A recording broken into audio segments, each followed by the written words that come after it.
लगता है मन ये सोचने जीवन की हर एक मोड़ पे आधी आधी मिली सारी खुशी मुस्कुराए ही थे चुप हो गए। जिस घर में आंगन में रहूं उसकी भी होकर मैं ना हूं। कैसे कहूं किससे कहूं कि मैं इस घर की छोटी बहू। हाँ शास्त्री जी, उसका विश्वास जीत गया। विश्वास जीत के? हाँ शास्त्री जी, हमारा देव जिंदा है।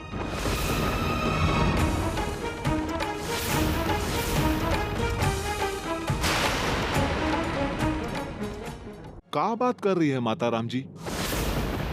आपकी बिटिया की शादी आपसे पूछे बिना कैसे कर सकते हैं हम? असली राजपुरोहित वापस आ गए हैं और ये वक्त चंदनपुर में है। तुम लोग इसी वक्त चंदनपुर जाओ और उनका जीवन लीला वहीं समाप्त कर दो।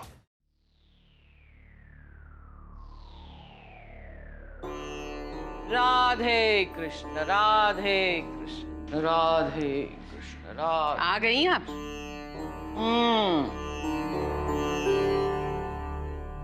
लगता है काफी दूर तक निकल गई थी सैर करते करते। तन सुखी तो मन सुखी।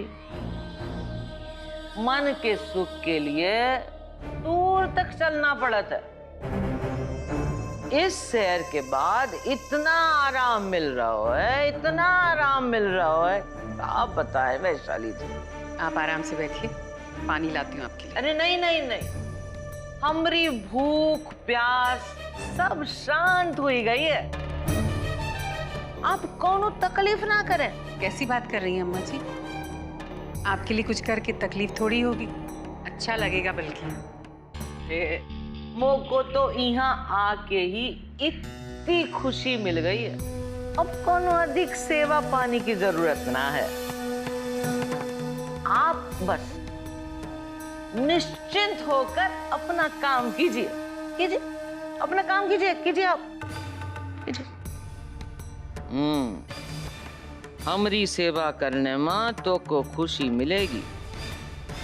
और आज हम तोरे देव की सेवा का ऐसा इंतजाम किया है कि तुम लोगन से जिंदगी भर की खुशी छीन जाएगी।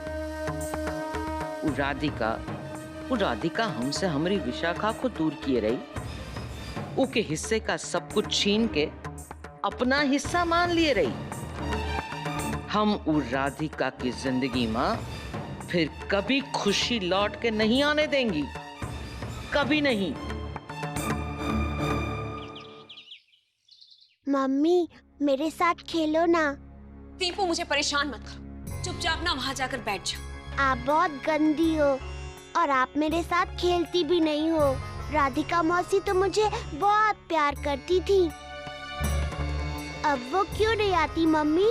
आप मुझे उनके पास ले चलो ना मम्मी।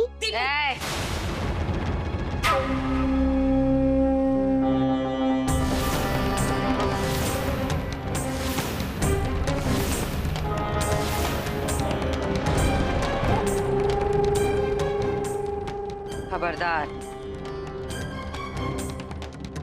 दीपू बचुआ, जा जाके ललन को कहे और घोड़ा बन के तोका घुमाई दे। जा लेके जाओ इका। भाई वो क्या है ना दीपू, वो शैतान हो।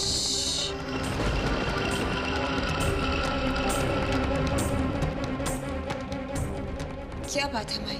तू अबे बाबू का साथ गंधर्व भी बाकी रही उटीले वाला मंदिर में। हमारा घर का पंडित का साथ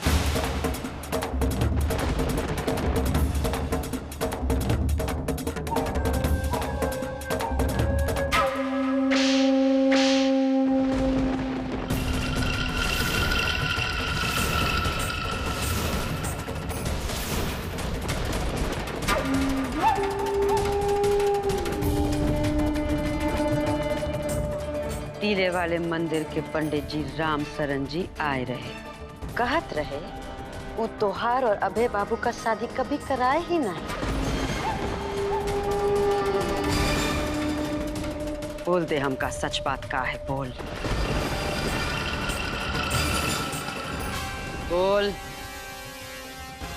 भाई वो दूसरा मंदिर में सज्जन, ई बकत तू बीच में मती बोल तो अच्छा।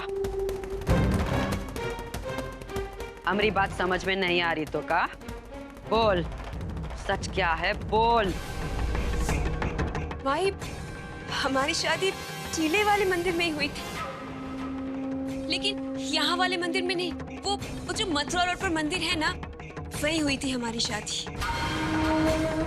वो यहाँ पर आपकी मर्जी के बिना कुछ होता नहीं, और हमारे जो पंडित जी हैं वो भी आपकी मर्जी के बगैर हमारी शादी कराने की हिम्मत नहीं करते। इसीलिए मैंने आपसे झूठ बोला।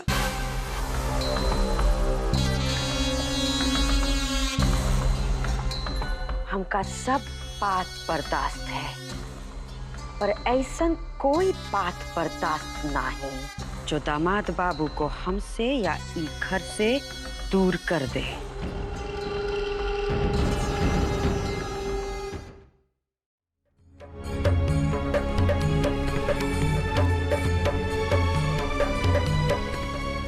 चाय तो लीजिए ना अम्मा जी, एक समोसा लीजिए। राधे राधे शास्त्री जी। अरे माँ जी राधे राधे। राधे समधिन जी। आप लोग कब आए? बस अभी तनिक समय हुआ माँ जी। बैठिए। अरे वैशाली, आज तुमसे इतनी बड़ी गलती कैसे हो गई? क्या हुआ माँ जी, मुझसे क्या गलती हो गई? लो, पूछ रही है कि क्या गलती कर दी। अरे भाई, मैंने तुम्हें कहा था कि मेरे बटुए में 11,000 रुपए रखना, आरती में चढ़ाने थे, और तुमने सिर्फ 11 रुपए रखे। अरे समधिन जी, वैशाली जी को काहे बिना मतलब डांट रही हैं? तुम्हारा वैशाली जी की क्या गलती है? अरे वो समय और था और ये समय और है।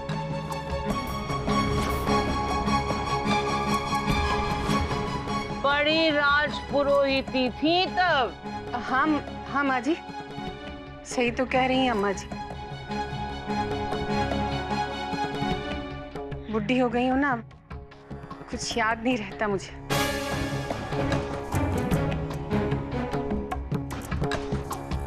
वैशाली, जब तुम्हारी सास बूढ़ी नहीं हुई है तो तुम कहाँ से बूढ़ी हो जाओगी? हाँ? अरे हाँ, राधिका को बताया ना, शास्त्री जी आए हैं।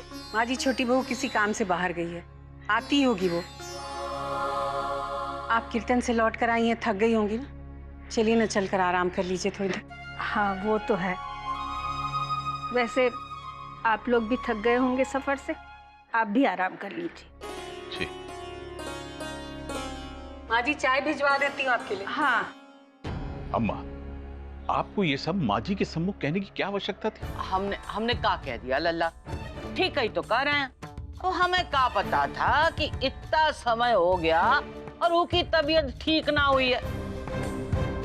5 साल से आगरा में इलाज करवाए रही।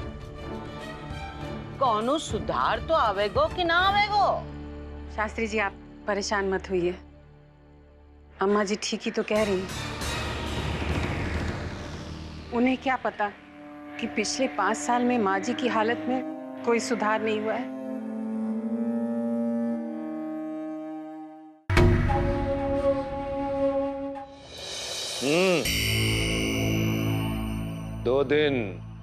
दो दिन के अंदर पुरोहित सदन का साज सज्जा का काम पूरा हो जाना चाहिए।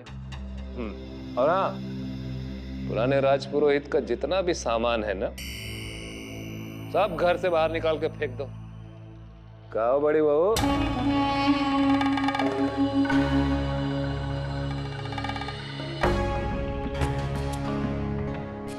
क्या बात है भाई? ऐसा प्रतीत होता है कि पूरा मार्केट खरीद के ला रही हो। बिल्कुल सही कहा आपने चाचा जी। आफ्टर ऑल सिर्फ 2 दिन रह गए राजपुरोहित के फंक्शन में, मैं नहीं चाहती कि किसी भी तैयारी में कोई भी कमी रह जाए। बड़ी बहू, बिल्कुल ऐसा तैयारी करो कि सारी दुनिया आंख फाड़ के देखती रह जाए। आप बिल्कुल चिंता मत कीजिए चाचा जी, बिल्कुल ऐसा ही होगा।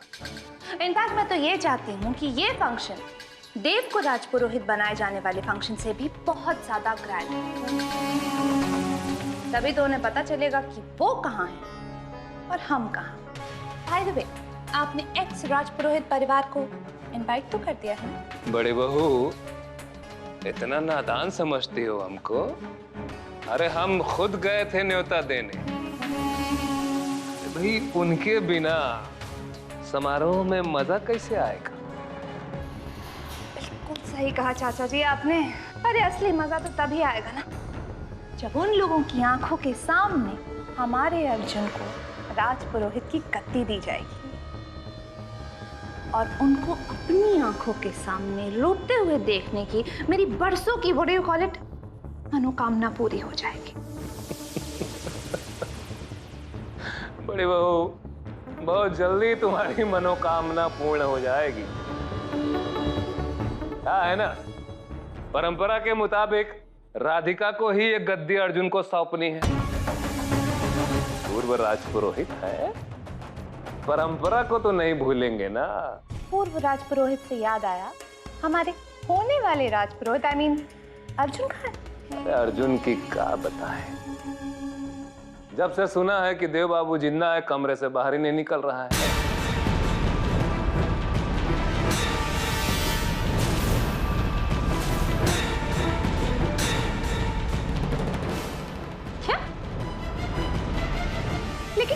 लेकिन वो कैसे जिंदा हो सकता है? I mean, वो तो कब का मर चुका है। यार भाई, अगर जिंदा भी है तो वो अर्जुन का काम बिगाड़ लेगा। हाँ, बेवजह घबरा रहा है। राजपुरोहित बनने वाला है लेकिन बचपना नहीं गया इसका अभी तक। लेकिन अगर अर्जुन का डर सच साबित हो गया तो उसकी चिंता तुम बिल्कुल मत करो। चंदनपुर में मेरे आदमी उसकी राज तिलक का चंदन पीस रहे हैं और अगर जरूरत पड़ी ना तो हम खुद जाएंगे देव बाबू की जान लेने के लिए, लेकिन इस बार अपने साथ वो अन्याय दोबारा नहीं होने देंगे। राजपुरोहित तो हमारा ही बेटा बनेगा और वो राधिका की जिंदगी बीत जाएगी लेकिन देव बाबू को जिंदा नहीं ढूंढ पाएगी वो। बड़े बाबू, जीत हमारी होगी। बंसी बजैया हमारे साथ हैं, देखना तुम जीत हमारी ही होगी।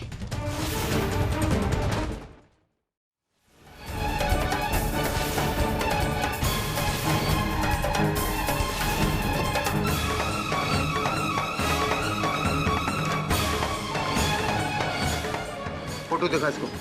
अरे सुन, इस आदमी को देखा है कहीं?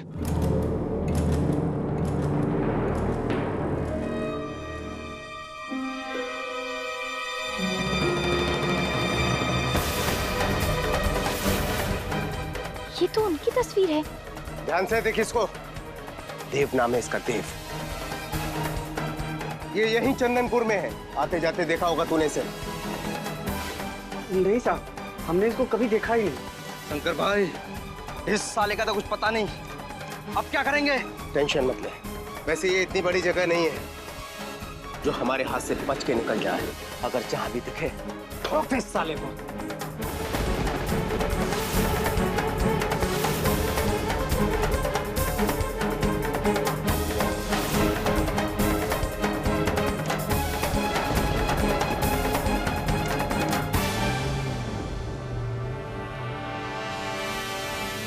इन गुंडों को उनकी तलाश क्यों है?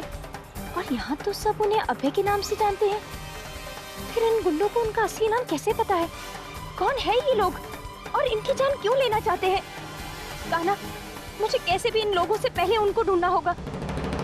भाई साहब सुनिए, आगरा से यहाँ कुछ लोग आए हैं होटल बनवाने के लिए। आप जानते हैं कहाँ होंगे? जी बहन जी, हम सुबह ही देखे थे। कहा है बड़ी बड़ी गाड़ियों में शहर से कुछ लोग आए थे कोनो जगह देखने के वास्ते। जी भाई साहब, शायद वही होंगे। आप मुझे बता सकते हैं वो अभी कहाँ होंगे? एक काम कीजिए, आप अपनी नाक से ना सीधे चले जाइए 10-15 मिनट तक चलने के बाद में एक बड़ा सा जंगल आएगा, वहाँ बड़ा सा जमघट लगा होगा, समझ लीजिए कि वही लोग हैं। जी बहुत बहुत धन्यवाद।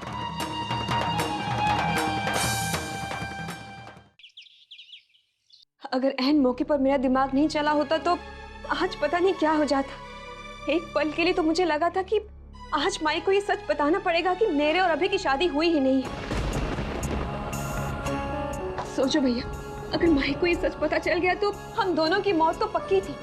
नहीं छुटकी, हमरे रहते हुए ये कभी नहीं हो सकता था।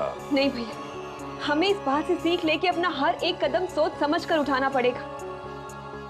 भैया सबसे पहले तो हमें राधिका के बारे में कुछ सोचना पड़ेगा, वो अभी तक नहीं पहुंचनी चाहिए। भैया अब तक तो आपके आदमियों ने राधिका को ढूंढ लिया होगा, है ना? ना रे छुटकी, वो आदमी लोग कह रहे कि उस ससुरी कहीं जाके छुप गई है, मिल नहीं रही है उन लोगों ने। भैया आज तो मैंने माई को झूठ बोलकर यकीन दिला दिया है, लेकिन अगर राधिका अभय की याददाश्त वापस ले आई तो हमें माई के कहर से कोई नहीं बचा पाएगा। तो फिक्र मत कर छुटकी, हमरे आदमी चंदनपुर पहुंच गए हैं और वो किसी भी तरह वो राधिका को ढूंढ ही लेंगे, और उसके बाद उनका क्या करना है उनको बहुत अच्छी तरह से मालूम है। हमरे रहते हुए वो राधिका अभय बाबू तक कभी नहीं पहुंच पाएगी, कभी नहीं।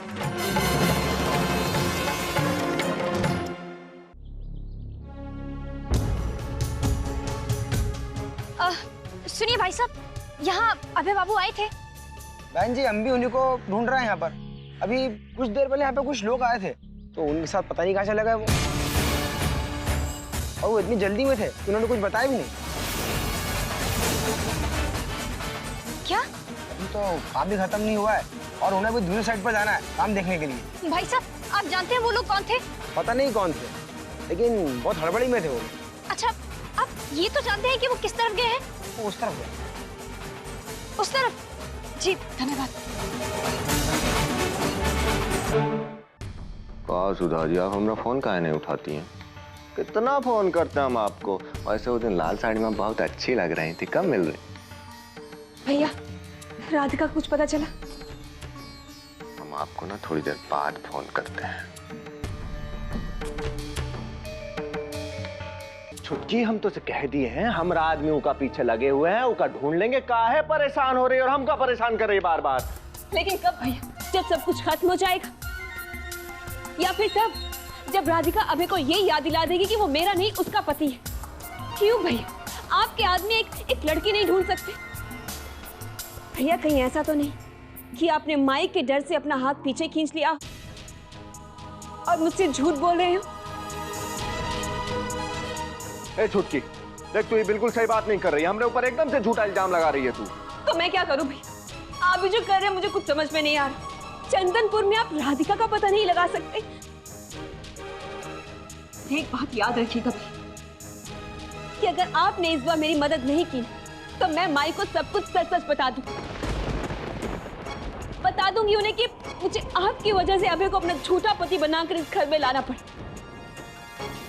क्योंकि आपने मेरे होने वाले असली पति का खून कर दिया था।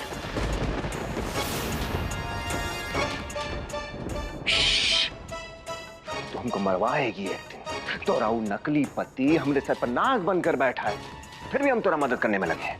तोरी खातिर लोन जाके फाइल अब माने छुड़वा दिए तो हम क्या करें बता? देख छुटकी, तू निश्चिंत रहे, हमारा आदमी लगा हुआ है, उसको ढूंढने का मिलते अपना काम कर देंगे। तू हम पर भरोसा रख।